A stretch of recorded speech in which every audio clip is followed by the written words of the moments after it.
Welcome back to Zach Talk Shop. This podcast is on the road. You can hear my blinker going. I have the world's most strange setup in this car right now to record this. So hopefully it doesn't sound too bad. But with a life on the go, might have to do some podcasts on the go as well. So it's a revolutionary new thing, and we'll see. So what I'm doing right now is I'm taking off from my house. I got to head about, it says 1 hour and 29 minutes now. Go about 74 miles to travel to Fayetteville to try to fetch some tools. See, I went to Fayetteville the other day, and I went to a number of different stores. You call them like thrift stores. Just checking for tools. My wife was checking for knickknacks and stuff that I care nothing about, but she cares nothing about my stuff, so it's the perfect opportunity to find two separate categories of stuff. Let's just say that.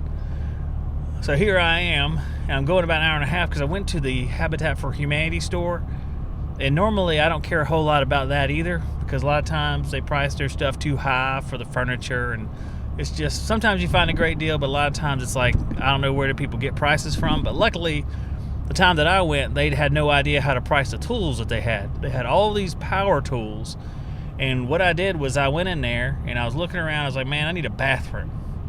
This is my big objective by going in there. I need a bathroom because I have to pee. And this TMI here, guys and gals. Just so much information that you don't want here on this show. That's the name of this show. All the information you never wanted. That's the show. That's what it's called. So what I did is I went in there and I went to the back left corner of the store. And in the back left corner of the store was a magical land. I teleported from the area of crap that I did not like into a magical area that was full of Bosch 12-volt tools and flex tools. It was the oddest thing. It's like they had gone to Lowe's and got some overstock or something like that. I'm not quite sure what happened, but it was a glorious thing and a happy thing, and I'm glad that it happened. So what happened is there was all these wonderful tools, and I didn't have the budget to buy all these tools. So I ended up buying a couple of them, but one of them sold pretty much immediately to my buddy. Well, I'm not going to give out any names, but he knows who he is. He bought a flex tool from me. So I'm heading up there now to get the other flex tool because he wants that one too. And I figure now that I have a little bit better budget, I made a little bit of money off selling tools, I can invest it back in here and kind of keep increasing the amount of money that I have so I can keep getting more stuff. It's basic sales. This is as salesy as this podcast gets, everybody. It's basic sales with your friend Zach. And Zach will be talking shop today. So, no more basic sales for right now. We're good to go with that. So, I'm hoping to get a Bosch 12-volt. I bought the planer, which was just insane. I just can't believe they even had that. It's a little like 2-inch wide planer. If you're playing like doors down the size, it's perfect for that. You're doing like 1x and 2x material. You need to shave it down. This planer is built for that. Milwaukee has a version of it a lot of you might be familiar with. But they also had a 12-volt router. And I skipped that one because I figured, I'm a reseller. I figured the planer would be a little bit better than the router. But I'm going to see if they still have that router. And see, I have no idea of knowing if the stuff is still there. I left there on Saturday with a few hours left till the store closed. I was back there babbling like a schoolgirl about how good the deals were. So everybody and their brother heard me, so they probably bought the rest of the stuff. I don't know. We're going to cross our fingers and see. Hopefully they didn't buy the rest of the stuff. Or that would be, it's not a wasted trip because I made some other plans. I'm going to go to Dunn, which is a town about 30 minutes north and east of Fayetteville. And in Dunn, they have this giant flea market I've never been to, so I'm going to wander through there. And then I made an order at Direct Tool, which is in Smithfield, another half an hour up the line. And there was some Hart batteries that were on like 70% off. So I'm buying a few of those for resale. Give somebody a good deal, kind of pass that down the line for people who have Hart equipment. If you guys ever need anything in this tool variety, I'm like a tool hunting fool. So you can always let me know by emailing me. It's in the description of every podcast and YouTube video that I do, just about, I think. So you can email me and let me know what you need, and I can be on the lookout for it. And I enjoy that. I like finding these deals. I like making money on the tool deals while still giving people a deal. I always feel weird because I see all these people out there that spend way too much money on tools. You never have to spend that much money on tools. There's some insane stuff out there. So if you have a little bit of patience you have a little bit of patience, or you trust somebody like me, you can usually find a deal on a tool. So there's a few deals that I found. But I got a question that was actually messaged to me from my buddy Cannon, and he was asking me what my opinion was on how to deal with communicating with customers, HVAC customers, concerning replacing units that are in good condition but are very, very old. So Cannon, I guess, ran up on this old unit, and he either repaired it or was working pretty well and didn't know how to communicate with the customer that it was old, but do you tell him he needs to replace it? Because old units can be extremely inefficient. So let's take, for instance, I think Cannon was talking about a furnace. I don't remember offhand. I think it was a furnace. I remember thinking that furnaces as old as the one that he was working on would have had a AFUE, or say energy efficiency in gas terms, of like 60% or 70%. So when fuel is sent into that furnace, 60 or 70% of it gets used for heating, and 30 or 40%, the remainder, is ended up wasted and going up to flue. So basically, you have these furnaces and air passes into the burners and assists in combustion. And when that air passes through the heat exchanger, some of that air, see, all furnace has these metal tubes inside, fire shooting into the tubes basically, for propane heat or natural gas heat or oil heat in a different kind of setup. But for natural gas and propane, you have these, sometimes they're tubular, sometimes they're clamshell, these heat exchangers that are separated from the airflow that have this fire basically shooting and heating this air and sending it through the heat exchanger. And on the outside of the heat exchanger, the air from the house is blowing across it, picking up that heat.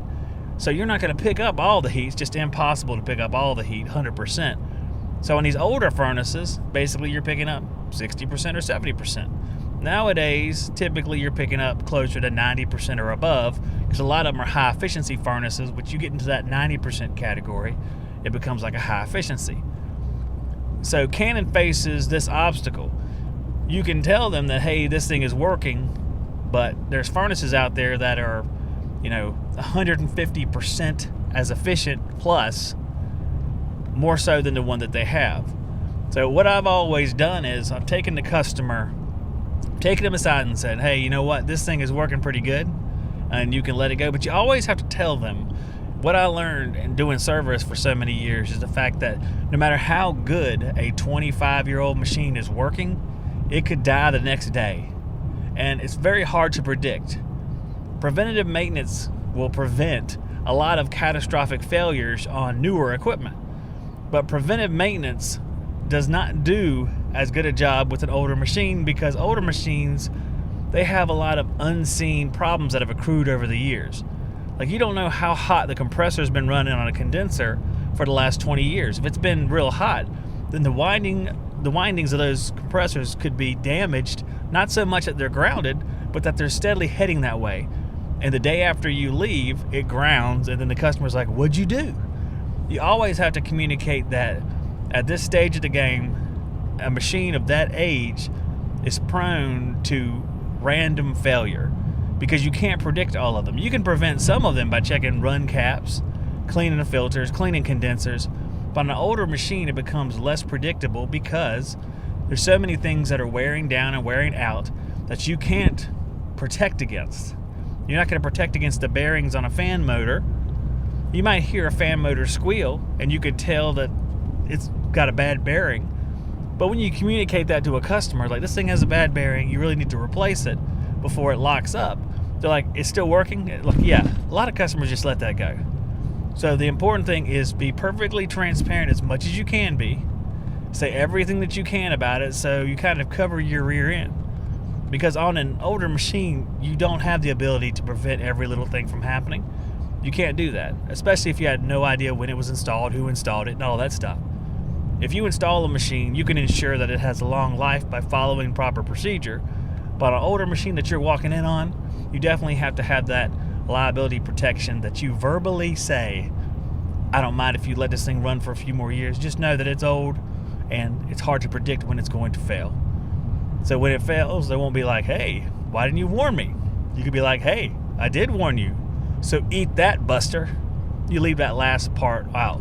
Optional ways to end that would be, hey, I did warn you, so suck on it. Hey, I did warn you, so eat my butt. Hey, I did warn you. When do you want your 25 SEER unit to be here for me to install? By the way, that'll cost $35,000.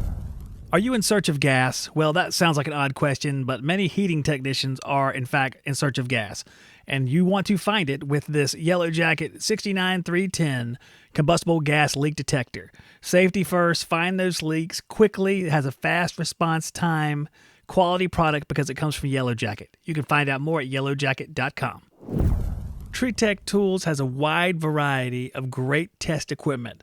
It covers industrial emissions, cooling and heating service, building performance, and electrical testing. Those and so many more. TreeTechTools.com. Use the Shop Talk discount code to support this show and save 8% off at TreeTech Tools.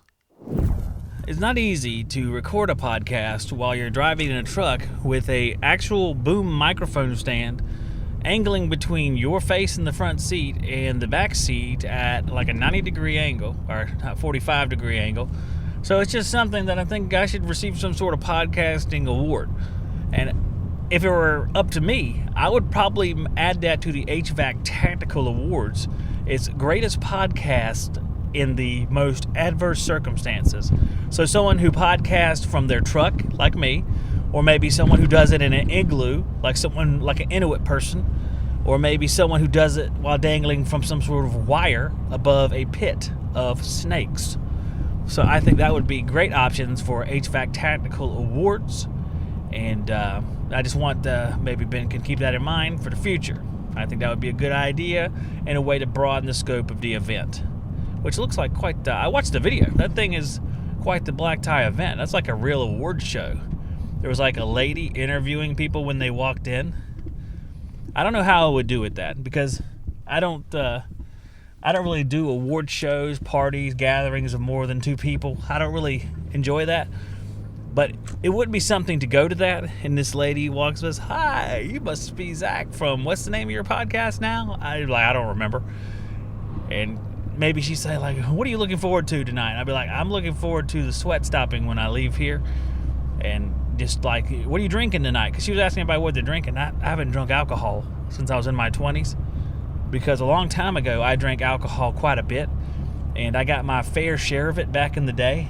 And I was dumb enough back then and used up all of my sense on alcohol back in the day, so now I don't do it. But I was a fine connoisseur of alcohol. I don't want to get you guys wrong. I did drink the good stuff. If you've ever drank scotch, then you need to try Clan MacGregor scotch. And Clan MacGregor can be found, well, in 1990-something, it could be found in a liquor store, and it could be found for $4 a pint. And you know if something's $4 for a pint of it, it's the finest stuff. I think you could strip paint with it too. I'm pretty sure it has a number of uses. You take varnish off of stuff. We're a bunch of loser drunks. Drinking the very worst. And I'm going to tell you something else, guys, out there. In the world of alcohol, Milwaukee's Best is definitely not the best that Milwaukee has to offer. I drank some Milwaukee's Best, and it did not taste as good as other beers. So them saying that they're the best in Milwaukee is definitely not a truthful statement. So make sure you guys keep that in mind. If someone says their product is premium, they go out of their way to say best or premium. It typically isn't. If you find a product that actually is very nice, it doesn't typically yell it at you with the name. Like if you're looking for the best hammer, you don't go to buy a Schultz premium hammer because it has premium in it. And that means that they're trying to allure you into thinking that it's premium. You buy one of Martinez hammers, it costs like $200 for a hammer. I don't know who's doing that. I'm sure a Martinez hammer must be like Thor's hammer or Stormbreaker or something. You must be able to raise your hand up and it goes shoof, and you'll be able to grab it and it nails the nails by itself. But for $200, I can get a rigid nail gun from Direct Tools. So I think I'd just go with the nail gun probably. Although they got some whiplash to those things too, I'm going to tell you what. But I digress. So best of luck with the HVAC Tactical Awards ceremony. It's just not my deal. He's asked me to go, and I just it's not my thing. So I don't do it. A lot of people love that stuff, and you can see that people are happy about, winning awards and having that great social event. But I'm gonna be honest, I hate it. I don't like it at all. Like I tell everybody, I'd rather just be in the shop and just hang out with my family. I'll be happy until the day I die. I'm a very small-minded individual. I have no hopes and dreams, guys. It helps, because if you have no hopes and dreams, there's nothing to strive for and attain. That's, of course, not true for people like, wow, good grief. That's not true. I have hopes and dreams. They're just really small.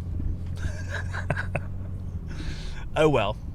It's time for spring maintenance on your HVAC unit. This isn't a commercial, by the way. This is an actual talk. It's time for spring maintenance. And I'm going to impart some more knowledge and wisdom to especially the younger techs out there.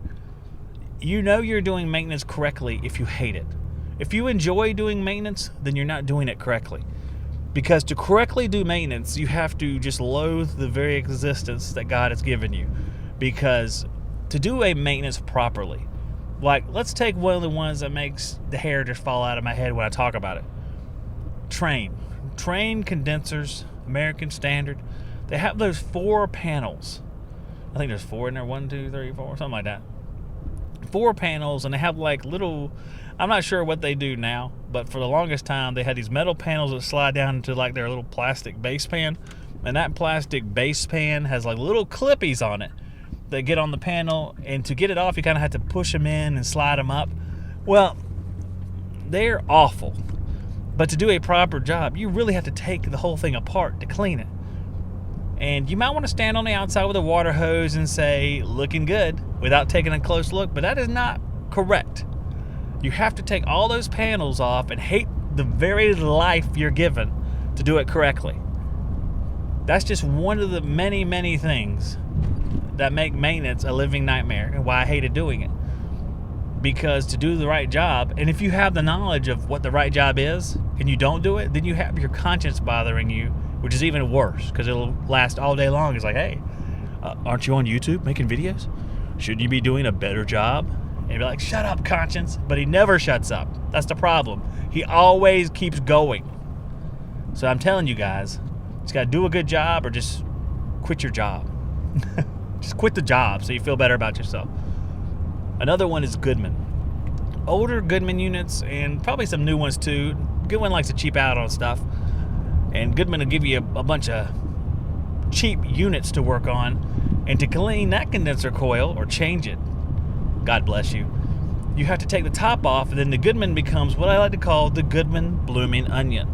All the panels go schwunk and kind of fly out. When you try to put the top back on, I've had to use tape to hold parts of the top in place on these older Goodman units so that it wouldn't spring out and fly everywhere. It's a nightmare. And when you try to put a Goodman unit back together, it's not some high-end, let's say, quote, premium, unquote, unit that slides right back into place with the panels. Oh, no. When a Goodman unit goes back together, none of the screw holes line up. So it's like, what is happening? This is the same problem when I used to work on older York rooftop units. Like, you have these big commercial units, and all these panels, all the screws get routed out. And there's no screws left in the panel. I mean, you go up there and there's nothing there. There's like one screw you take out and the whole machine explodes. It's insane. So do yourself a favor, take you some screws, and you might want to take a size slightly larger than the one that's there, so they actually they'll actually grip when you try to put them in. Because if you try to put in the screws that are the same size, there's a reason why there's no screws in that unit. It's because they just kind of spin freely. You can just take your finger and spin it, and it'll go around like a dreidel. And you'll be at the dreidel, la la la la la. But nothing will be working. And your unit will fall apart, and then the owner of the McDonald's will get mad at you.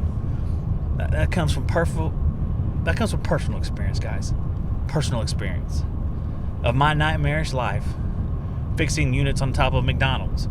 And next to the ocean, where all the fins have busted off, and no one has been up there in like 20 years, I guess, because half the units, the belts are broken, like because of age. Like the belts have rotted out and then fallen apart. And the condenser, if you put your finger on it, it's like putting your finger on one of those, when they used to turn vampires into like, I'm trying to remember which movie this was, but vampires, when they got into sunlight, they turned into like ash. I think it was maybe Interview with a Vampire, and you touch them and all the ashes just fall apart. That's what the York condenser coil is like near the ocean. Now, I'm sure the New Yorks are fabulous, but the older Yorks definitely are not. Navac is a leader in battery-powered industrial HVAC automotive tools. They've released vacuum pumps, and now they have the break-free cordless power tube bender. The NTB7L run off lithium batteries, takes all the pain out of bending copper, and makes it automated and carefree. You can find out more at navacglobal.com. If you run a home service business like painting, contracting, lawn care, or cleaning, your to-do list is endless. From hiring staff to mountains of paperwork, not to mention doing the actual work that pays the bills. Jobber is a mobile and online app that helps you organize your business and look professional. With Jobber, you can quote jobs, schedule your crew, invoice, and get paid all in one place. Try it free today at getjobber.com/shoptalk. All right, we're back with a brand new... Well, ICE is back with a brand new mission. Yeah, I don't think so. So I was watching a Bugs Bunny cartoon, just not with any child, just by myself in my undershorts. I'm just kidding. I was with my son Jackson. He's 5, and he loves slapstick comedies. So it was pretty funny. He cackled a lot. But I was watching the one, and I'm familiar with it, I don't know if you guys are, where the gremlins, these gremlins were these little devils that were infesting World War II era aircraft and damaging them. It's a fantastic sort of character. But these little gremlins would get in there and mess up everything, theoretically, allegedly, and they would cause the plane to malfunction. And I noticed something. I mean, I do a lot of tool collecting and tool selling and buying and all that stuff, and I noticed that this cartoon was made in 1948 because I can read Roman numerals, which is a great skill to have and will help you throughout your life. Not at all, pretty much. But I can read them. So it was 1948 because of all the M's, C's, X's, and L's. And I saw the wrench that was in the cartoon. And I realized I had just picked up a very similar wrench. It was actually Craftsman, same style. You can tell from the way the jaws are formed, just what era the wrenches come from. And this one was probably 1940s or 50s Craftsman. I just love that. It's just the little things like that make my day because I love old hand tools. I love power tools. And I've come across a lot of really cool old hand tools lately, including that wrench. We've all seen the very old pipe wrenches with the wooden handles. They're awesome. I'm going to be working on restoring a few of those, which will be a lot of fun. It's not quite as fulfilling, or it's more fulfilling, should I say, than old power tools, because sometimes those turn into a quagmire. Just when you take an old power tool and you want to kind of refurbish it, sometimes it goes really well. It's really easy. I opened up a tool the other day. It was a Ryobi detail sander. Just put a little bit of grease inside of it where there needed to be grease. Kind of did a little bit of modification, which turned out to make it slightly better, but it's not great in general because of the tool. It wasn't my fault. The tool was just underpowered. But sometimes I've noticed that you can do a quick check that can save you a lot of grief. If you just put your nose up to the area where the motor is in these older brushed tools and you smell it, you can oftentimes get a pretty good idea of how much luck you're going to have right there. Because there's a particular smell that an overheated tool that's been routinely overheated will emit, that once you smell it for the first time, you will keep it in your brain forever, and you can probably avoid tools like that in the future. I recently went into a place called Red's Tools, which is in Jacksonville, North Carolina, and there was these old DeWalt tools, and I like old DeWalt tools. They really hold up over time. They've been really good, these 18-volt tools, and these tools have been used in trades. They've been used by guys who use them every day and are not nice to them. And older brushed DeWalt tools, because they're all brushed back in the day. And what I mean is just the motors are brushed motors, not brushless motors. These brushed tools, they didn't have anything in there for safety purposes that would stop them from malfunctioning or overheating. So a lot of them come to a hot, untimely death, unfortunately. But a lot of them really lasted. I mean, they take some abuse. I bought a bucket of these tools for $80, which I'm definitely going to make my money back on because there's several good ones. But there's probably 60% of those tools that have the smell of death on them. If you put your nose up to it, it's like, yep, R.I.P. Mr. Drill. A lot of times it's drills. I myself have assisted in smoking old drills that are DeWalt made. I remember, and I probably told this story already, as I pull up the highway US 701 crossing 210. Oh, I got about another 52 minutes till I get to Fayetteville. The podcast continues on and off. Stopping here at the whatever this store is. Never seen it before. But I smoked this DeWalt drill. I smoked her good. I tried to drill with an 1 1/8 auger bit for an HVAC drain, because to get a 3/4 PVC through a hole, it's got to be about 1 1/8. So I took this auger bit, it's probably about 1.5 feet long, and was drilling through an 8x8, and I smoked it. I mean, it was like pouring smoke. Because there's nothing inside that says shut power off to this tool. We're getting hot. You know, like the internal brushless motor circuit board, it's like, that's not right. Shut down power. This brush tool didn't have that. The brush tool's like, yeah, boy, get it. You know, and I got it. I got it to die. And I guess that'll be my final story for today.